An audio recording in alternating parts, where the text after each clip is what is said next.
Hello, welcome to our podcast. This is BB Horror Hour, and today we are learning all about St. Andrews Resort in St. Andrews, New Brunswick. Do you believe in haunted resorts or haunted hotels? Then this is the place for you. When I was a young child, I actually went to a haunted resort, and we weren't aware that it was haunted until we had our own experience there. Then as an adult, I went to a haunted hotel in PEI, which was very interesting, and we have a lot of stories from our trip there. So that's for another time in our podcast. But today we're focusing on St. Andrews. So the original resort was actually built in 1889. In 1914, the original hotel was actually destroyed by fire. Building on the new resort began in 1914. The resort is on the Bay of Fundy. Today it stands as seen in the picture up above. But with an old historic building comes many ghost stories. The first ghost that is often seen in this beautiful building is a watchman who roams the halls, stairwells, jingling his keys as he goes. I can only imagine that he once loved this hotel, and maybe even the original hotel, and that his spirit just lives on at the hotel because it's either his resting place or it's something that he really cared about. There's also been stories of a woman who rearranges table settings in the dining room. So, yeah, I've actually been at a hotel before that had the same thing going on, so quite interesting. And here's the thing that usually gets a lot of people, and I know for myself, I've been seeing spirits since the time I was a child, and the one thing that scares me is a child ghost. There's been reports of a child ghost roaming the halls of the hotel, laughing and playing all throughout.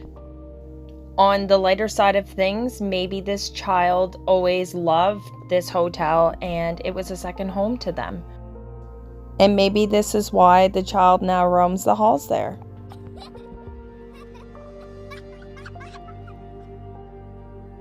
If you're looking to go on an adventure though, from my research, it's room 308, 373, and 473 that are all haunted. There's claims that anyone who has stayed in these rooms has had an older man show up to their door, give them the history on the hotel, and then disappear in front of them. Maybe this man was an old bellhop that greeted people every time they came to the resort. Another ghost that roams the property is that of a lady in a white dress. And that ghost is seen in the iconic tower. Now back to the bellhop. Apparently, it is encouraged that guests leave a tip for the bellhop around the building that is seen in ghostly form. I don't know if this just adds to the fun of the resort, or that they really do think that this is, showing your gratitude by offering him some money. But that is what is often done at this resort. His heavy sound of footsteps is often heard throughout the building, along with the jangling of keys.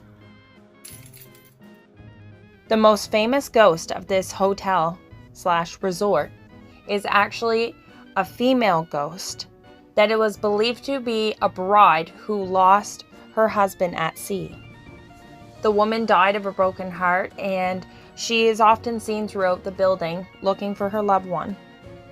In room 473 is where she can be heard weeping, among other things, such as seeing an apparition within the room.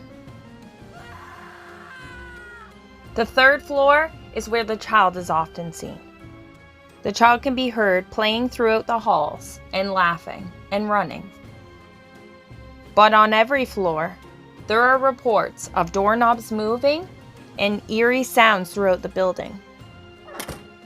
On the second floor, staff have actually reported that phone calls from dead lines in empty rooms were coming to the front desk.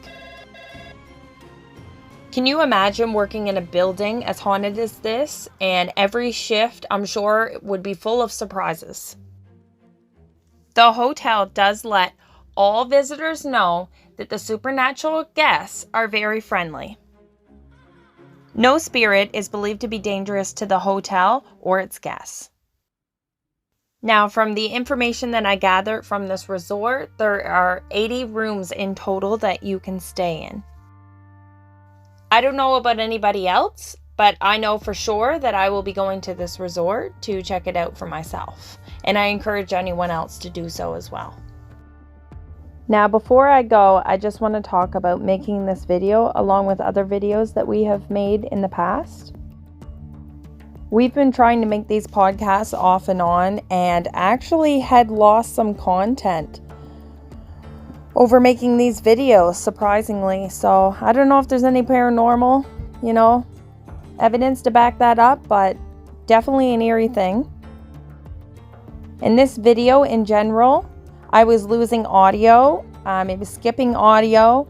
And yeah, there was a lot of static in the sound, so I had to go back and fix some of it. So yeah, just watch yourself out there when you're going ghost hunting. We do this podcast though because we love making the content for everyone, and it's something we really enjoy. So if you have a story of your own that you would like to share, please inbox us on our YouTube page. We will make sure that we get your name in there unless you want to remain anonymous. But yeah, we would really appreciate any story that you may have to share with us. And if you're from Canada, we'd also like to know if you've been to any of these locations that we've covered on our podcast. Comment your comments down below and let us know. Please subscribe to our channel and like these videos so we can continue to make more content for you, and stay haunted. Thanks for listening to our podcast today. I know this one was short, but the next time we come back, we're going to have 3 stories in one about haunted resorts. So stay tuned, and we'll see you on the next one.